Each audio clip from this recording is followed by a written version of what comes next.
Market Journal, television for agricultural business decisions, is a presentation of the University of Nebraska-Lincoln's Institute of Agriculture and Natural Resources. Promotional support is provided by the Nebraska Farmer Magazine.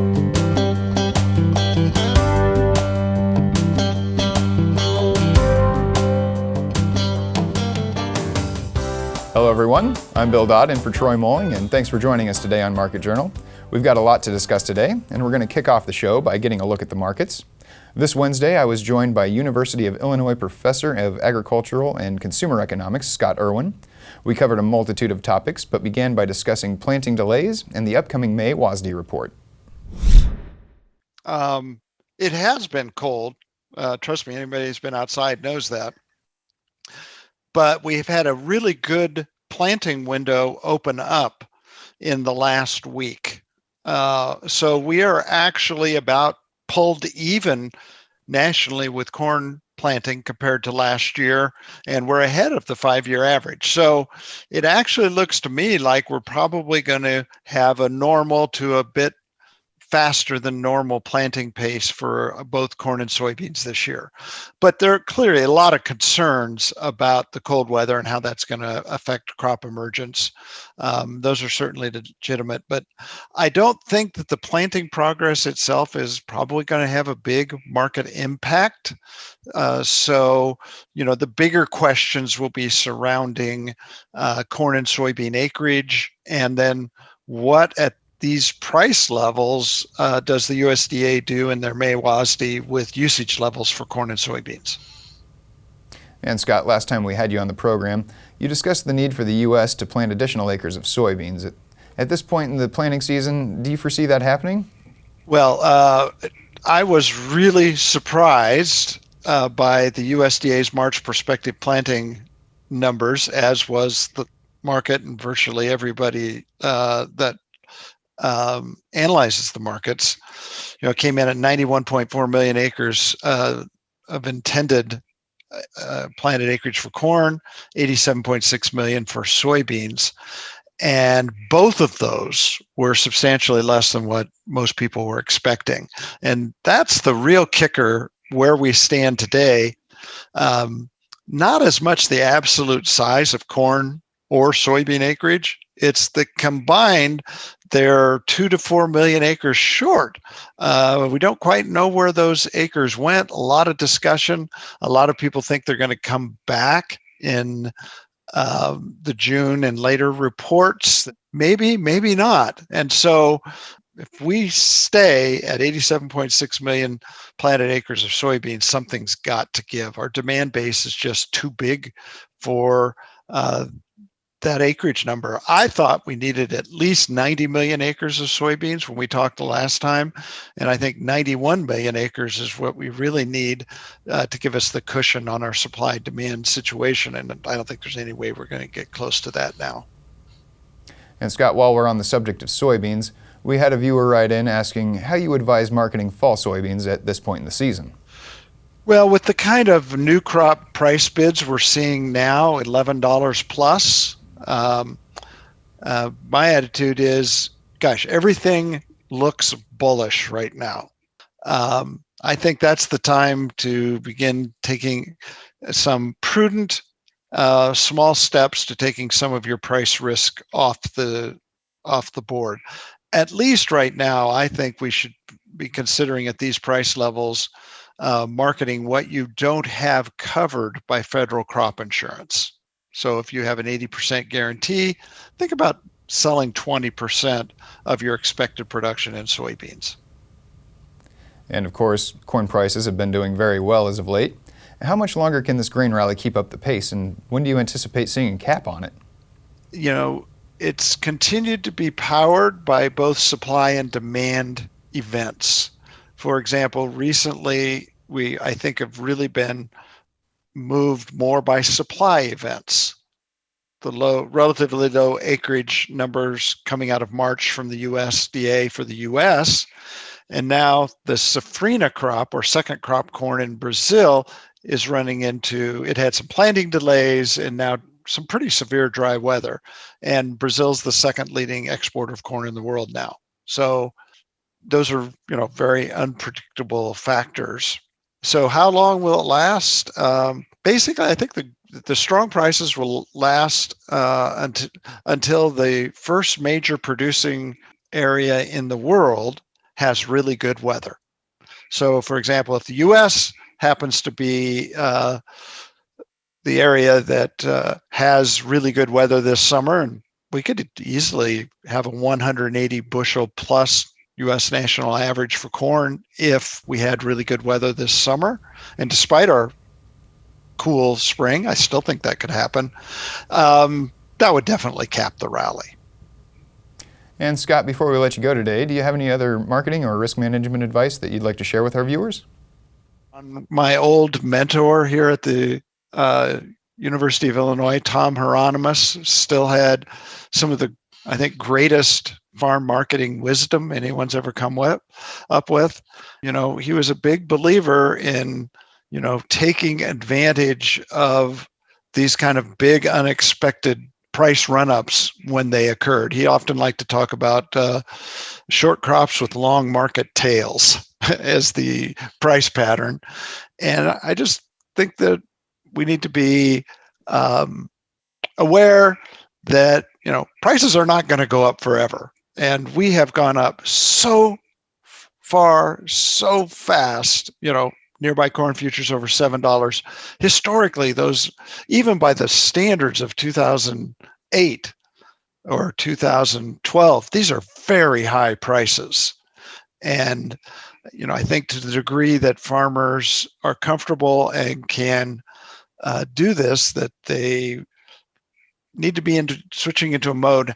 Okay, how can I implement a marketing strategy that helps me extend this period of really beneficial prices? So, our own farms back in Iowa, we're already working on beginning to market the 2022 crops.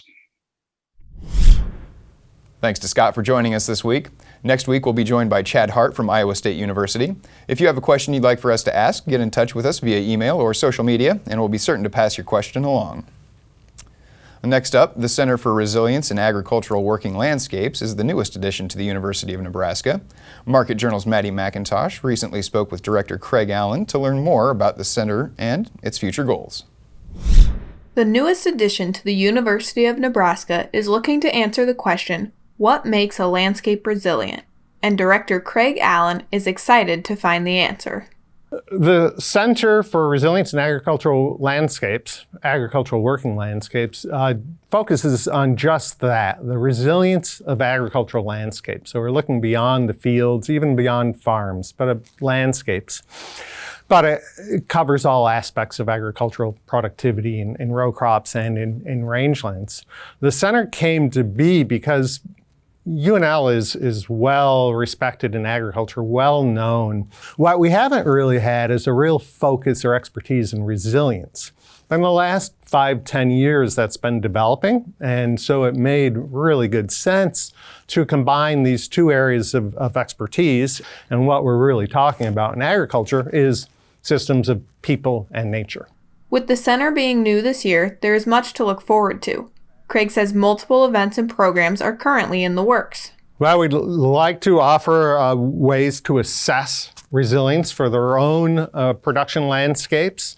And resilience has components of social resilience, ecological resilience, and economic resilience. All are very important aspects. And we'd like to work together with farmers. And in fact, we're developing a program of adaptive management where it's a shorthand for adaptive management is learning by doing, where we can actually set up different management activities, both in ranching and in row crop production, and treat those activities, the planting and the grazing, as experiments by putting it within an experimental design, allowing management to proceed and learning as we go.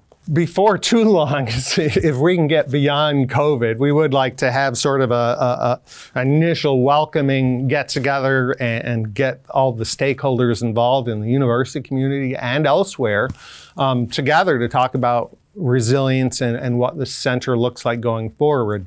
We're hiring some people now, so we're still building, and again are extremely eager to get beyond this last year we've had, and it looks like we're getting beyond it, and so really excited about what's in the near future. Lastly, Craig believes the center will help Nebraskans learn more about the land around them and how to keep it not only sustainable, but thriving for future generations. It's really important to learn about resilience in agricultural systems because Nebraska has given rise to all kinds of innovations in agricultural technology. But it's still pretty new, and we really don't entirely understand how resilient it is. It hasn't yet had the test of time. So instead of just waiting for the test of time, we can probe these systems and try to learn about how resilient they are and prevent their collapse. Where we've really gone in agriculture is really focusing on efficiency. So there's a downside to efficiency as well. And so to contrast sort of resilience versus efficiency, you might consider that efficiency is looking to maximize production during ideal conditions. But of course, in a highly weather variable state like Nebraska, ideal conditions are rare. Resilience seeks to guarantee output or production under a wide variety of circumstances. Reporting for Market Journal, I'm Maddie McIntosh. Thanks, Maddie. If you'd like to learn more about the center and what it does, visit centerforresilience.unl.edu. Next up, beating weeds is always one of the top items on the to-do list for crop farmers. Nebraska Extension Weed Management Specialist Nevin Lawrence says that adding small grains into a crop rotation can have a great positive effect on decreasing weed pressure. Small grains like rye and wheat do a great job of suppressing weeds as grain crops or cover crops because they're planted so close together and they deny sunlight to germinating weeds in the field. You can learn more about weed suppression and the benefits of small grains in the April-May issue of Nebraska Farmer. And it's time now for weather with Nebraska Extension Ag Climatologist and Market Journal Chief Meteorologist Al Dutcher. And Al, we've seen some fluctuating temperatures and precipitation lately. How are things shaping up for the week ahead? Well, Bill, we've certainly seen some changeable weather during this last week. And, looking at the crop statistics that were released this last Sunday that took us through the period to almost till the end of April, we've seen a 42% of the corn crop planted. And that's an increase of about 36% from the week prior. So we are making good progress, and we expect to see some further progress this week, even with the precipitation that hit the state. Bottom line is, as we go through this weekend, though, it doesn't look so great for planting weather, and that may cause some delays as we go into the early part of next week, but the more significant moisture is going to be toward the east of us. So let's take a look at the upper air models and see what we have in store. And the first thing I'll draw your attention to is a trough that's responsible for much of the inclement weather over the eastern corn belt is now trying to move out toward the eastern seaboard, and we got a low pressure system in the upper air trough sitting over the northern Rockies. Low pressure in southwestern Kansas will start to draw Gulf moisture up in advance of the main trough moving across the northern Rockies. We'll start to see some precipitation breaking out across western Nebraska. That should move into eastern Nebraska during the evening and overnight hours and then progress toward the east as we go into Sunday, with low pressure sitting up in southern portions of Illinois as we go into tomorrow morning. That will carry a good wraparound precipitation event for basically the Ohio River Valley all the way westward into eastern Nebraska. That trough itself starts to lift out on Monday. We're going to see cool conditions in place, unfortunately. We're going to be still highs essentially in the 50s and 60s across the central and northern plains as high pressure is firmly in control. Low pressure to the southwest will be responsible for bringing some moisture in to the Rocky Mountains, and of course the high pressure pushing upslope flow will increase that precipitation. By Tuesday, that low starts to break down and open up somewhat. High pressure is still firmly in control, so we're going to see some fairly cool conditions once again in the lower to mid 60s. That high pressure will move to the east and start to bring warmer air in, but in the meantime we're still going to see a persistent precipitation pattern in eastern Colorado. By Wednesday, this trough begins to make a shift eastward. Right now, the GFS model wants to keep the moisture just to the south of Nebraska as high pressure remains over central Nebraska. So if this system moves just a little bit farther toward the north, we'll see that precipitation field move into the I-80 corridor. Otherwise, by Thursday, that trough begins to move into this eastern corn belt. High pressure firmly in control with a southerly flow bringing warmer temperatures into our region. At the same time, we get a trough starting to move across the northern Rockies. And we'll start to see some precipitation generated across western Montana. As we get into Friday, the main trough itself starts to push out into the plains. That's going to allow some precipitation to start building in the northern plains. At the same time, some energy in the southern stream will generate a low pressure in southwestern Kansas. Now, as we go into Friday, most of the moisture will be well to our north of us, but as we go into this weekend, there are some signs that the system will move to the southeast, and we could see some precipitation breaking out across northern Nebraska, a little farther drift, and we'll see that precipitation band here in most of the state as we go into next weekend. The 8 to 14 day forecast that takes us from next Thursday to the following Tuesday keeps us in normal temperatures, dealing with the cold air moving to the east and the warm air moving from the west into our region. So basically we're going to be right around average. And in terms of precipitation, with that trough moving into the northern plains and eventually into the eastern Corn Belt, widespread precipitation is expected, particularly from central Iowa all the way through the Ohio River Valley. So overall, it looks like not very good planting condition weather as we go through this weekend. Thanks, Al. Moving on, for many soybean farmers in eastern Nebraska, 2020 gave producers a rude awakening of the potential for soybean gall midge to cause significant injury and yield loss in their fields. However, with the unwavering support of the Nebraska Soybean Board in conjunction with the North Central Soybean Research Program, an ever-evolving framework of new management strategies, and a better understanding of the threat this pest can pose is becoming a bit less muddled. Nevertheless, as an emerging species, finding successful management strategies can be difficult. I recently spoke with crop protection and cropping systems specialist Justin McMecken to get a better understanding of the difficulties facing researchers when it comes to finding steadfast management practices for this pest. You'll see that there are a number of plants here that are actually infested with soybean gall midge. Soybean gall midge was first identified in Nebraska in 2018. While small in stature, these insects can take a big bite out of your fields. Since initial infestations of this pest have emerged, researchers have seen the distribution of this pest continue to spread. We left 2018 with that large red area that was highlighted, which was like the first look at this insect. So we didn't really know where it was. We were utilizing a lot of clientele, growers, consultants, other ag professionals to help us find it. And so we left that season knowing we kind of captured some of its distribution, but probably not all of it. And so those counties, after we've highlighted them, we're not revisiting them to say, are they still infested? It appears they are. But the following year, I would say when we added that orange color to that, we really kind of, what I felt, at least in Nebraska, was we filled in the spaces where we knew the insect was confidently. And then if you look to this past year, everything that's yellow, you notice an expansion west in Nebraska. We basically highlighted every county in 2019 to the east. And there's two things that are happening. It could be expanding. We're finding it in very low numbers out in those counties. If I was a grower and I saw my county just got highlighted yellow last year, I probably had no idea it was even present. Somebody like myself was through that county. I know where to look for it. And we have good recommendations. A NEB guide that just came out on how to find it when it's in really low numbers. But it's possible that either this is expansion, meaning that it is moving to new counties, or we're getting really good at finding it. But not surprising, I guess, expected that we would continue to grow the distribution each year. We don't know if that'll continue, and so that remains kind of to be seen as we move through the next couple of years on where we find it. With some success in management practices through the 2019 growing season, Justin says things were looking up. However, throughout the 2020 growing season, he came to determine there's still a lot of work to be done. Yeah, so 2020 was a learning experience. We'd been through only one season prior to that with soybean gall midge in 2019. And when we left 2019, we had an average emergence of about 15 days where the adults emerged from last year's soybean field. And so we had an expectation going into 2020 we'd see something similar.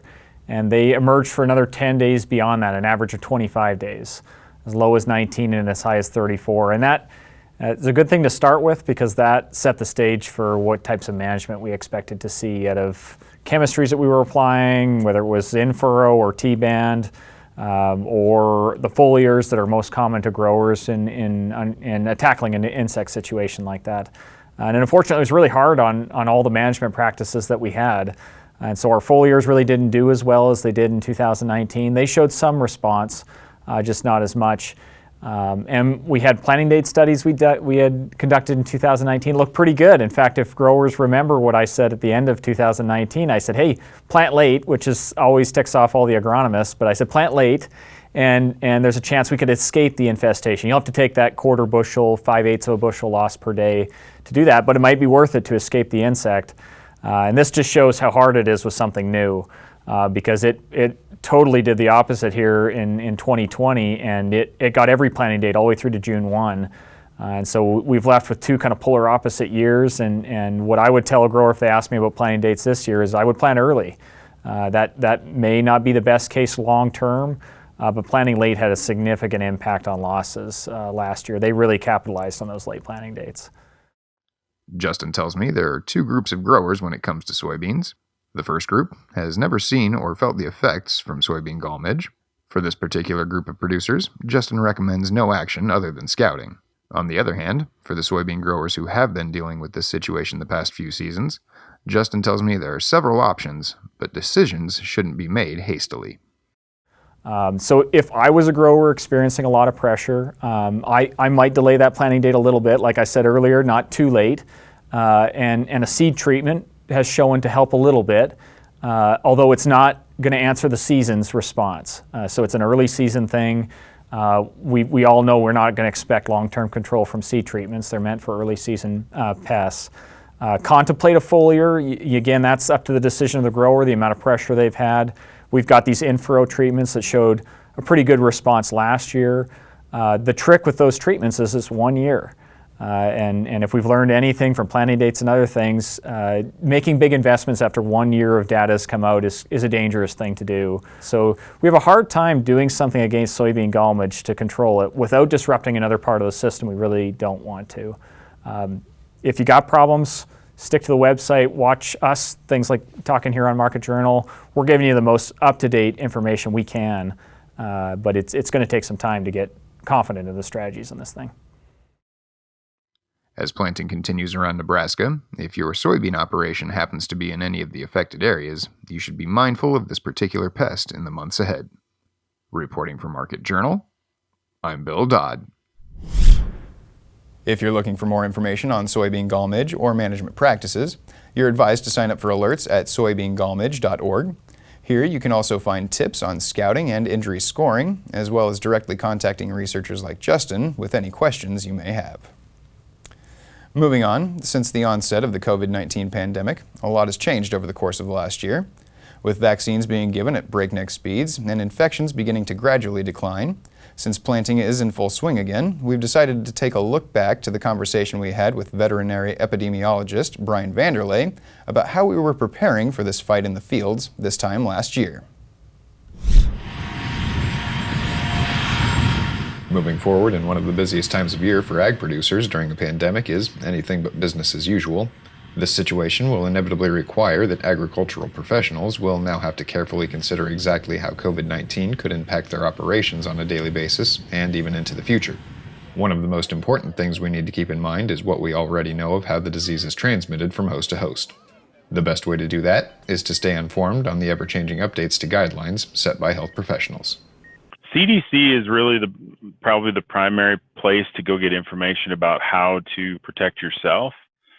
There's a lot of state and local information that's becoming available. A lot of local health departments are putting in specific guidelines for areas, and it's important to check in with them to make sure that in the particular area you live in, that you're following the recommendations that are appropriate for the area. There's lots of variability in how this outbreak is affecting people. We can see that from watching the news. Thankfully, here in Nebraska, with some exceptions, there's some hot spots that are definitely really troublesome, but we're already spread out, and I think the health departments are putting recommendations in place that help us cope with the need to follow those social distancing and some of those hygiene things, but also takes into account that we live in a little more spread out area than, say, New York City.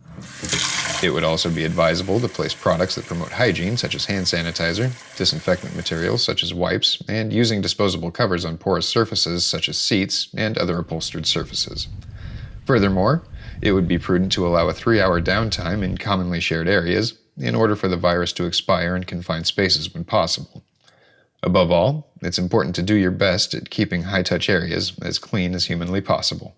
The reason it's important to clean those things is because the research that's out there right now is showing that the coronavirus that causes COVID-19 can survive on non-porous surfaces for quite a long time, and even some porous surfaces like cardboard. So it can survive on plastic for probably 3+ days is what the data is looking like right now. On wood and metal, maybe even a little bit longer than that. But in general, it survives quite well in the environment for a period of time. So the idea with cleaning high-touch surfaces is that if a particular individual is shedding, that we're going to shut that transmission to the next operator or user of that tool or piece of equipment or whatever down.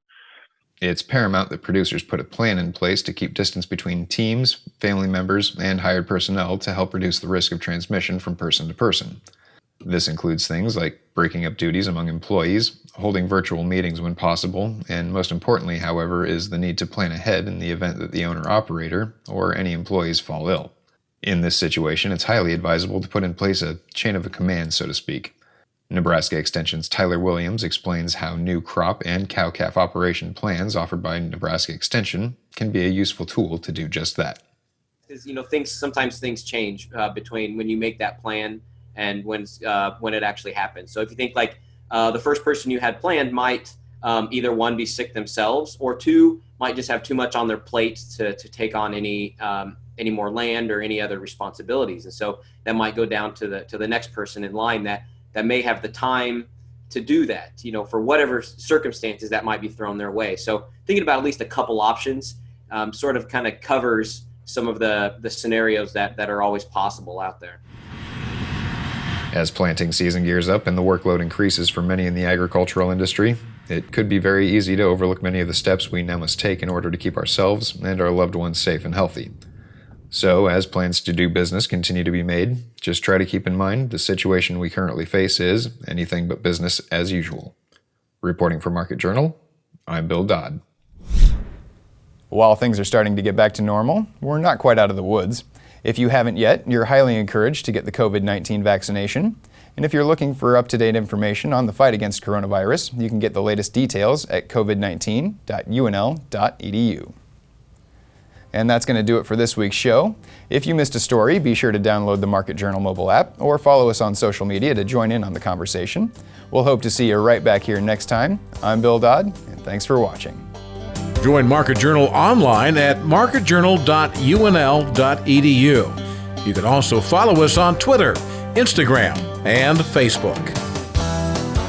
Promotional support is provided by the Nebraska Farmer Magazine.